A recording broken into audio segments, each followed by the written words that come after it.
आखिर राष्ट्रपति पद की शपथ लेते ही डोनाल्ड ट्रंप के तेवर क्यों बदल गए? जी हाँ, जिससे दुनिया हो गई है हैरान।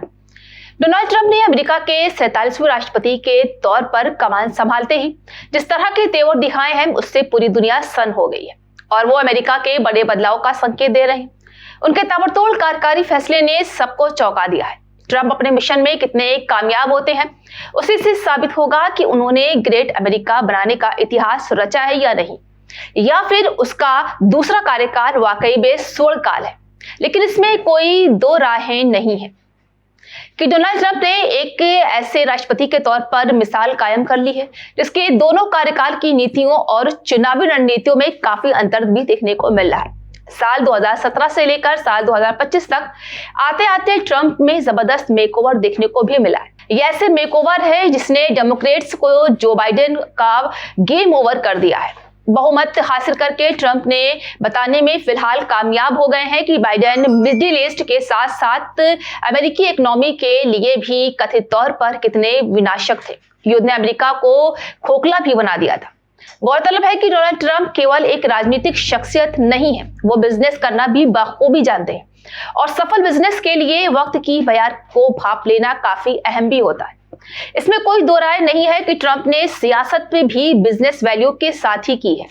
2017 के पहले कार्यकाल में जिन बातों की जरूरत थी उसे उन्होंने अपनाया और 2025 तक आते आते दुनिया जिस ओर जा रही है उसमें अमेरिका की भूमिका कैसी होनी चाहिए उसे देखते हुए उन्होंने अपने आप में बदलाव किया। डोनाल्ड ट्रंप का मानना है कि बाइडेन के कार्यकाल में अमेरिका ने दुनिया में अपना प्रभाव खो दिया था। जी हाँ, ये वही डोनाल्ड ट्रंप है जिन्होंने साल 2017 में अमेरिका के राष्ट्रपति बनने के बाद अल्पसंख्यकों में खास तौर पर मुसलमानों के अमेरिका में प्रवेश पर प्रतिबंध लगाने में कार्यकारी आदेश पर दस्तखत किए थे, जो मुसलमानों के काफी खिलाफ भी हो गए थे। ट्रंप ने 7 मुस्लिम बहुल देशों के नागरिकों की अमेरिका में प्रवेश पर रोक लगाई थी। ये देश थे Iran, Iraq, Libya, Somalia, Sudan, Syria और यमन। ट्रंप ने देशों के मुस्लिम लोगों के ट्रैवल पर प्रतिबंध लगा दिया था। ट्रंप ने कहा था कि हम हर आप्रवासी की विचारधारा की पहचान करेंगे जो अमेरिका और इजराइल से नफरत करेगा, उसके लिए यहाँ कोई जगह नहीं होगी। ट्रंप के इस फैसले की काफी आलोचना भी हुई है और जब अगला राष्ट्रपति चुनाव का समय आया तो ट्रंप का यह आदेश सत्ता में उनकी पार्टी की वापसी में बाधा बना। हालांकि जो बाइडेन ने सत्ता संभालते ही ट्रैवल बैन को खत्म भी कर दिया था। वही आतंकवादी हमले को लेकर अमेरिका में पाकिस्तान को खरी खरी भी सुनाई गई थी, तब उन्होंने खुद को हिंदुओं का समर्थक घोषित भी कर दिया था। तो वही आतंकवाद जैसे हमले को लेकर अमेरिका ने पाकिस्तान को काफी खरीखोटी भी सुनाई है और हमेशा से सुनाता रहा है। तब उन्होंने खुद को हिंदुओं का समर्थक घोषित किया। प्रधानमंत्री नरेंद्र मोदी के साथ उनकी दोस्ती दुनिया भर में मशहूर हुई। ये दोस्ती अब भी बनी हुई है, जहां ट्रंप मोदी को अपना सबसे खास दोस्त भी मानते हैं।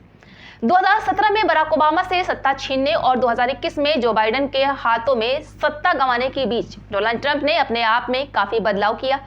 सोमवार को शपथ ग्रहण के बाद उन्होंने अपने संबोधन में कहा है कि पिछले 8 सालों में उन्होंने अपने काम में काफी कुछ सुधार किए हैं।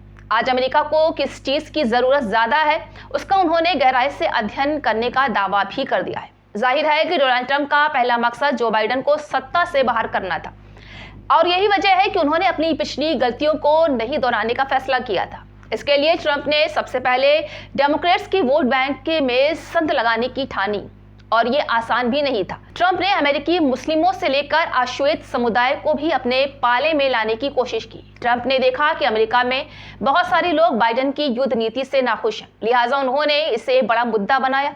जहां सोमवार को ट्रंप ने जिस तरह से अश्वेत समुदाय को समर्थन देने के आभार व्यक्त किए, उससे उनकी रणनीति की कामयाबी को भी बाखूबी समझा जा सकता है। अब वहीं हमास और इजराइल के युद्ध पर भी उन्होंने चुप्पी साध रखी है।